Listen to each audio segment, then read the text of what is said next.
बेइज्जती हो। लेकिन युवक कोई आम शिक्षक नहीं था। उसने आते ही ऐसा अभिनय किया जैसे वह कुर्सी पर बैठ गया हो। चेहरे पर हल्की मुस्कान, आंखें छात्रों पर और हर हरकत पर पैनी नजर। सबको लगा प्लान सफल हो गया। मगर जैसे ही वह बैठने के बाद उठे, कुछ भी नहीं हुआ। कुर्सी साफ, कपड़े साफ, सब दंग रह गए। तभी उन्होंने देखा सर ने उसी लड़के को, जो प्लान का मास्टरमाइंड था, जोर से पकड़कर उसी कुर्सी पर बिठा दिया और फिर जोर की आवाज के साथ उसकी पैंट फट गई। पूरी क्लास ठहाकों से गूंज उठी। लड़के का चेहरा शर्म से लाल हो गया, लेकिन उसकी आंखों में अब सिर्फ गुस्सा था। क्या वह हार मानने वाला था? नहीं। अगला दिन उसके बदले की नई चाल के साथ आने वाला था, लेकिन किसी को नहीं पता था कि वो क्या करने वाला है। दूसरे दिन लड़के ने अपने दोस्तों के साथ मिलकर चुपचाप सर की कार में खिलौने की दुकान से लाया गया एक नकली बम रख दिया। लेकिन ये हरकत एक महिला शिक्षक ने देख ली। महिला शिक्षक का दिल अचानक धड़क उठा जब उन्होंने बच्चों को सर की कार के आसपास कुछ करते देखा। वो सर जिनसे वो कॉलेज के दिनों से चुपचाप प्यार करती आई थी। सर आज भी उतने ही सीधे और मासूम थे जैसे तब थे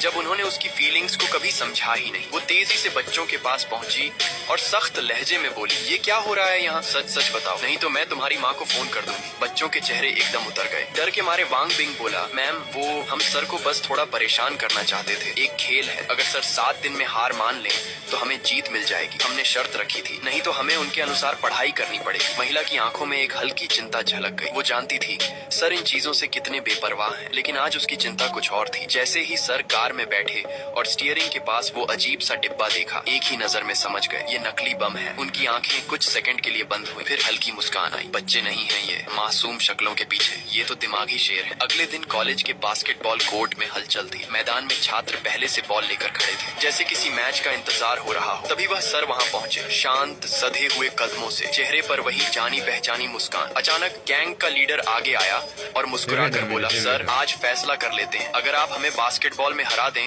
तो हम आपकी सारी शर्तें मान लेंगे, आज ही अभी। सर ने कुछ नहीं कहा, उनकी आंखों में एक रहस्यमय चमक थी। तभी एक लड़का जो टीम का सबसे तेज खिलाड़ी था आगे बढ़ा और चतुराई से बॉल को झट से बास्केट में डाल दिया। एकदम परफेक्ट शॉट। पूरी गैंग ने तालियां बजाई और चिल्लाई, बाबा की जय हो। लेकिन सर अब भी चुप थे। फिर जो हुआ उसने सबका मुंह बंद कर दिया। सर ने बिना दौड़े वहीं खड़े खड़े बॉल उठाई और एक हाथ से सीधा बास्केट की ओर फेंका। बॉल हवा में घूमती हुई गई और सीधे जाकर बास्केट में गिर गई। कोई छल, कोई जोर नहीं, बस एक सधा हुआ निशाना। मैदान में एक पल को सन्नाटा छा गया। किसी ने कहा ये तो किस्मत थी, लेकिन सर मुस्कुराए और फिर दूसरी बॉल उठाई। इस बार भी बिना रुके, बिना ताकत लगाए बॉल सीधी जाकर नेट के अंदर। अब छात्रों की आंखों में डर और हैरानी दोनों थे। सर एक बार और, किसी ने हिम्मत जुटाकर कहा। सर ने बिना कुछ बोले तीसरी बार बॉल उठाई और फिर एकदम उसी ठंडे अंदाज में बॉल को बास्केट की ओर फेंका। तीसरी बार भी शॉट परफेक्ट था। अब सारे लड़के हैरान थे, जैसे किसी जादूगर का कमाल देख रहे हों। उनका गेम पलट चुका था। वे जान चुके थे अब सर से बचना नामुमकिन